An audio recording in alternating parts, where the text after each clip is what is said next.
राणेसाहेबांच्या विचारधारेची कास धरून मार्गक्रमण करणारे आणि आदरणीय आमदार निलेश साहेबांच्या खंबीरपणे पाठीशी उभे राहणारे आदरणीय दत्ता सामंत साहेब या ठिकाणी उपस्थित आहेत। त्यांना मी आदरपूर्वक या ठिकाणी येण्याची विनंती करतो। त्यांनी या ठिकाणी यावं आणि मनोगतातून आपल्या भावना व्यक्त कराव्यात। आदरणीय दत्ता सामंत।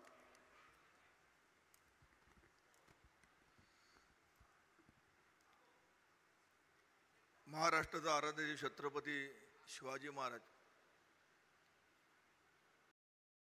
स्वर्गीय शिवसेना प्रमुख बाळासाहेब ठाकरे, धर्मवीर आनंद दिघे,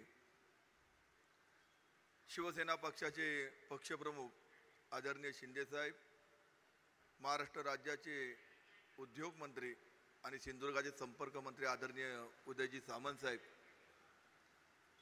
कुडाळ मालवणचे लोकप्रिय आमदार आदरणीय निलेशजी राणे साहेब, संजय आंग्रे, बाळा चिंदरकर, वाघमारे मॅडम, व्यासपीठावर सर्वच उपस्थित मान्यवर मंडळी, बंधू भगिनी, पत्रकार मित्रांनो, आज शिंदे साहेबांचा आभार यात्रा हा कार्यक्रम नियोजित असतानाच काश्मीरमध्ये जो प्रसंग घडला आणि त्या प्रसंगासाठी शिंदे साहेब काश्मीरला पोचले, म्हणून या ठिकाणी यायला थोडा उशीर झाला। आता 15-20 मिनिटांमध्ये शिंदे साहेब या ठिकाणी येतील। मी सर्वांना बाहेर जे मंडळी उभी आहेत या सर्व मंडळींना मी विनंती करतो त्यांनी ताबडतोब आतमध्ये येऊन समोर येऊन बैसायचं आहे, कारण निलेशजी राणे हे कुडाळ मालवणमधून निवडून आल्यानंतर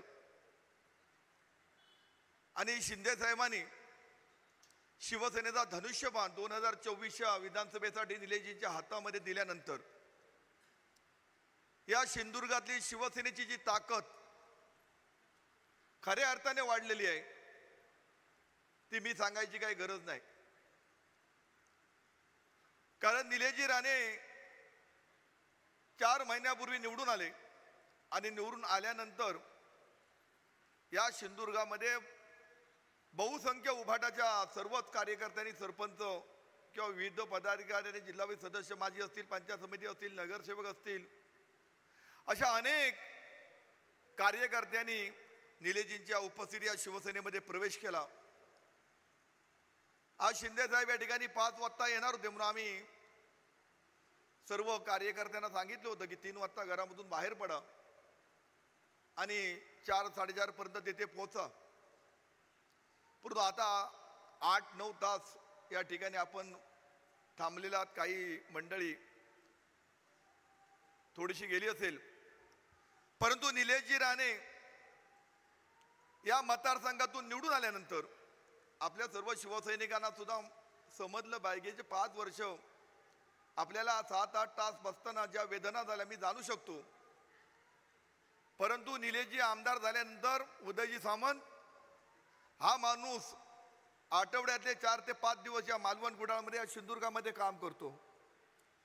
रात्री 11 वाजता मुंबईला निघून जातो, पुन्हा सकाळी मुंबईला गेल्यानंतर पुन्हा दुसऱ्या दिवशी कार्यक्रमाला प्लेनने या ठिकाणी येतो। म्हणजे जवळजवळ 24 तासातले जवळजवळ 5 ते 7 तास कदाचित आमदार आमचे झोपत असतील आणि आमच्यासारखे कार्यकर्ते 5 वर्ष निलेशजीने आपला विकास केला पाहिजे, आपले समस्या सोडले पाहिजे। शिवसैनिक जो असतो, बाळासाहेबांनी घडवला जो शिवसैनिक आहे, राणेसाहेबांनी जो घडवलेला शिवसैनिक आहे, तो शिवसैनिक निकारासारखा असतो। तो किती वेळ झाला, किती तास झाले तरी डगमगणारा नसतो आणि शून्यातून शिवसेना ही शिवसेना प्रमुखांनी निर्माण केली, तशीच कोकणामध्ये आमच्या माजी मुख्यमंत्री राणे साहेबांनी निर्माण केली आणि त्यांच्याच पावलावर पाहून आता शिंदे साहेब सुद्धा त्याच पद्धतीचे एक नेते आहेत, ते सुद्धा महाराष्ट्रामध्ये तशाच पद्धतीचं काम शिवसेनेसाठी करतात, कार्यकर्त्यांसाठी करतायत।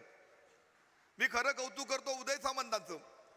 गेल्या 4-5 दिवस ते या ठिकाणी आभार यात्रा या ठिकाणी शिंदे साहेबांची आहे। तसे एक कार्यकर्ता, एक उद्योग मंत्री आहे, 5 वेळा निवडून गेलेत, परंतु सर्वसामान्यांसारखा एक कार्यकर्ता म्हणून या ठिकाणी खुर्चे इकडे तिकडे लावण्यापासून कार्यकर्त्याचा बॅनर झेंडा लावण्यासाठी आपल्या सर्वात मिळून मिसळून वागवणारा एक मंत्री आपल्याला या ठिकाणी आज आपल्याला पाहायला मिळाला।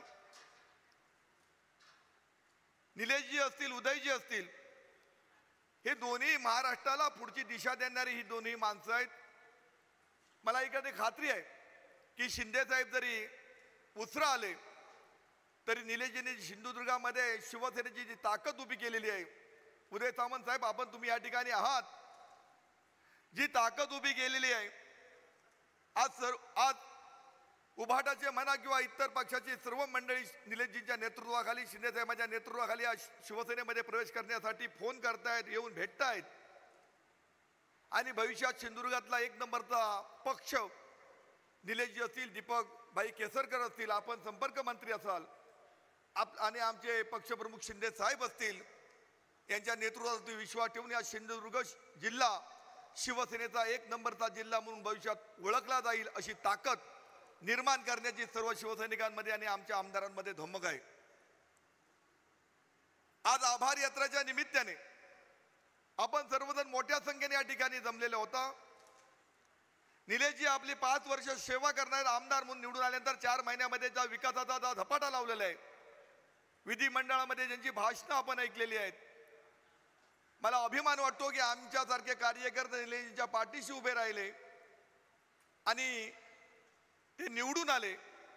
तुम्ही सर्वांचा त्याच्यात बहुमोल तुमचं योगदान होतं, सर्वांनी तुम्ही मेहनत घेतली आणि उदय सामंत साहेब तुम्ही सावंतवाडच्या आणि कणकवलीच्या आपल्या मनोगतामध्ये भाषण केलं आणि सांगितलं की आम्ही 25-25 वर्ष विधिमंडळाचं काम करतो, 5-5 वेळा आम्ही आमदार मंत्री झालो, परंतु तुमच्या कुडाळ मालवणचे आमदार निलेशजींनी अधिवेशनामध्ये जे भाषण केलं ते आजही आम्हाला आश्चर्य वाटतं, आम्हाला ते जमणार नाही अशा प्रकारचे उद्गार तुम्ही आमच्या आमदारांबद्दल जाहीर सभेमध्ये काढलात. अशा प्रकारचं काम आमचे आमदार निलेशजी राणे या ठिकाणी करतायत.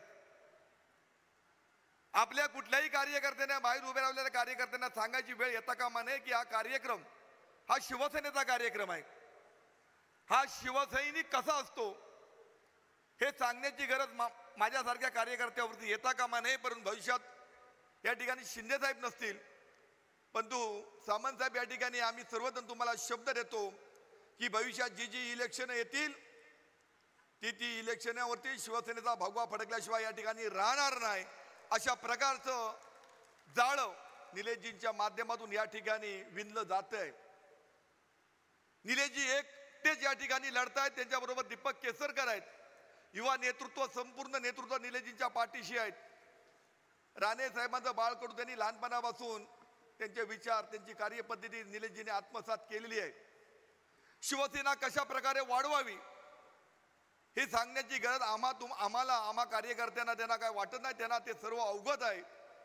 परंतु मी आपल्याला विनंती करतो, निलेशजींचे हात बळकट करणे, त्यांच्या पाठीशी शिंदे साहेबांचा आशीर्वाद कायमचा राहिला पाहिजे. कारण महाराष्ट्रामध्ये निलेशजी सिंधुदुर्गापुरते मर्यादित नाहीत की महाराष्ट्रामध्ये कुठल्याही जिल्ह्यामध्ये, कुठल्याही तालुक्यामध्ये निलेशजी गेले तर हजारो संख्येच्या माध्यमातून युवक त्यांच्या मागे उभारतात. ते कुठल्याही जिल्ह्यामध्ये सभा घेऊ शकतात. अशी ताकद मुंबई ते पूर्ण महाराष्ट्रामध्ये निलेशजींची आहे आणि असा एक कार्यकर्ता शिवसेनेला मिळालेला आहे.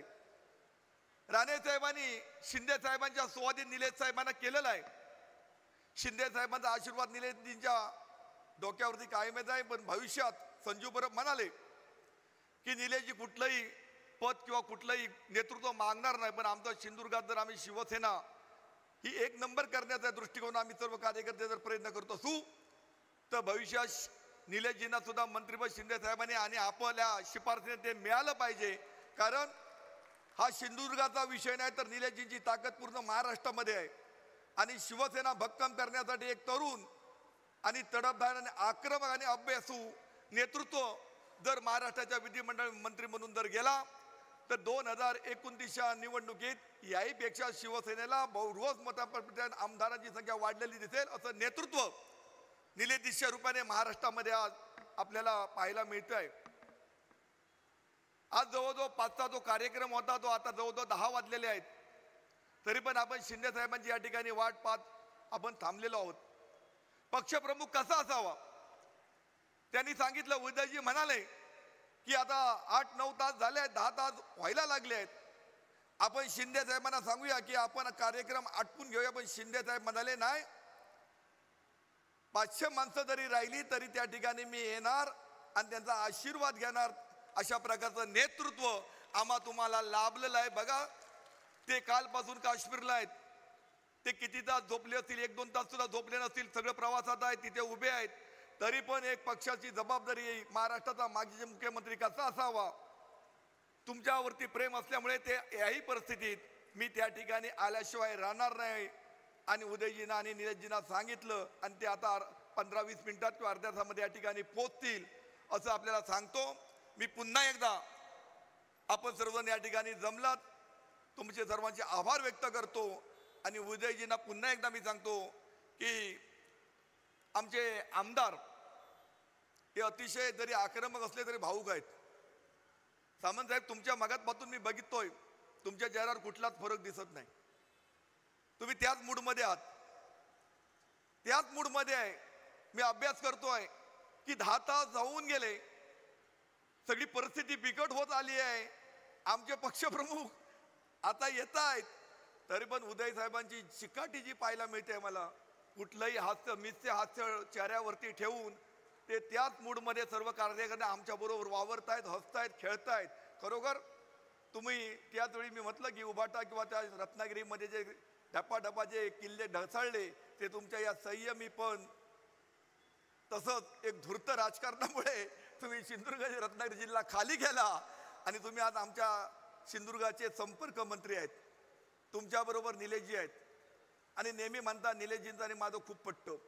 आणि मला सुद्धा या 3-4 महिन्यामध्ये तुमच्या संपर्कात निलेशजी आल्यानंतर तुमच्यासारखेच गुण निलेशजींमध्ये दिसायला लागले. ते सुद्धा शांत संयमी राहतात आणि जे करायचं तेच करतात, पण वटार आता दाखवत नाही. पूर्वी पोटातलं वठार दाखवत होते, पण आता ते बरंचसं पोटात ठेवतात. त्यामुळे तुमचा गुण सुद्धा आमच्या आमदारांनी घेतलेला आहे आणि हा गुण अतिशय चांगला आहे, हा अतिशय चांगला आहे. आणि म्हणून निलेशजीने एक धूर्त राजकारणी कसा असावा, संयमी राजकारणी कसा असावा, दिशा देणारा राजकारणी कसा असावा, कार्यकर्त्यांना प्रेम देणारा नेता कसा असावा, प्रसंगी त्याच्या पाठी उभं राहणारा नेता कसा असावा, असे सगळे गुण निलेशजीमध्ये पहिल्यापासूनच आहेत. त्यामुळे निलेशजी 10 वर्षाच्या कालखंडामध्ये जे वनवास बघत होते ते खासदार झाले, पण 5 वर्षामध्ये खासदारकीमध्ये काम केलं देशामध्ये. ते देशामध्ये काम केलेलं सिंधुदुर्ग जिल्ह्यामध्ये किंवा ग्रामीण भागामध्ये त्याचं ते उगवत नाही, पण राज्यामध्ये जेव्हा आपण काम करतो तिकडे अधिवेशनामध्ये बोलल्यानंतर ताबडतोब आपल्या मतदारसंघामध्ये, आपल्या महाराष्ट्रामध्ये, आपल्या जिल्ह्यामध्ये आपले आमदार काय करतायत, आपले प्रश्न कसे उठवतायत, कशी वाचा फोडतायत, हे मतदारांपर्यंत आणि कार्यकर्त्यांपर्यंत पाहायला मिळतात. त्यामुळे त्या नेत्याची इमेज आणि कार्यपद्धत कार्यकर्त्यांना समजल्यानंतर त्याला त्यांची छाती ऊर भरून येतं. आणि मी नीट आपल्याला सांगू इच्छितो, काही लोक अशी अफवा करतायत की निलेशचे पुढच्या 29 मध्ये खासदारकीसाठी उभे राहणार आणि त्या इकडून तिकडे येणार आहेत, अशी चर्चा सुद्धा काही लोक करतात. की शिवसेनेमध्ये ते आज आमदार आहेत, 2029 मध्ये ते लोकसभा लढवतील आणि ते इकडून तिकडे जातील. मी सांगतो सर्वांना की निलेशजींना आम्ही पुढची 25-30 वर्ष महाराष्ट्रातून कुठेही जायला देणार नाही. निलेशजींना आम्हाला आमदार आणि या महाराष्ट्रामध्ये ठेवायचं आहे. कारण निलेशजी जर महाराष्ट्रामध्ये राहिले तर सर्वसामान्य कार्यकर्त्यांना न्याय मिळेल, जनतेला न्याय मिळेल. कार्यकर्ते त्यांच्या हाताखाली जे घडतायत त्यांना खऱ्या अर्थाने त्यांना जर काय देता येईल तर ते महाराष्ट्रामधूनच राहून देता येईल, ते केंद्रामध्ये जाऊन देता येणार नाही. त्यामुळे आम्ही या वेळी मी या व्यासपीठावरून सांगतो की भविष्यात पुढची 25-30 वर्ष निलेशजी हे कुडाळ मालवण मधूनच आमदार मधून निवडून जातील. आणि यावेळी जे आमदार म्हणून जे निवडून गेलेले आहेत ते उदयजी सामंत पुढच्या 29 तारीखला 50,000चं मताधिक्य आम्ही 100% क्रॉस करू. तुमच्या स्पर्धेमध्ये येणार नाही, पण तुमच्या मागोमाग आम्ही वाटचाल करू, एवढा या ठिकाणी मी शब्द देतो आणि पुन्हा या ठिकाणी थांबतो. जय हिंद, जय महाराष्ट्र.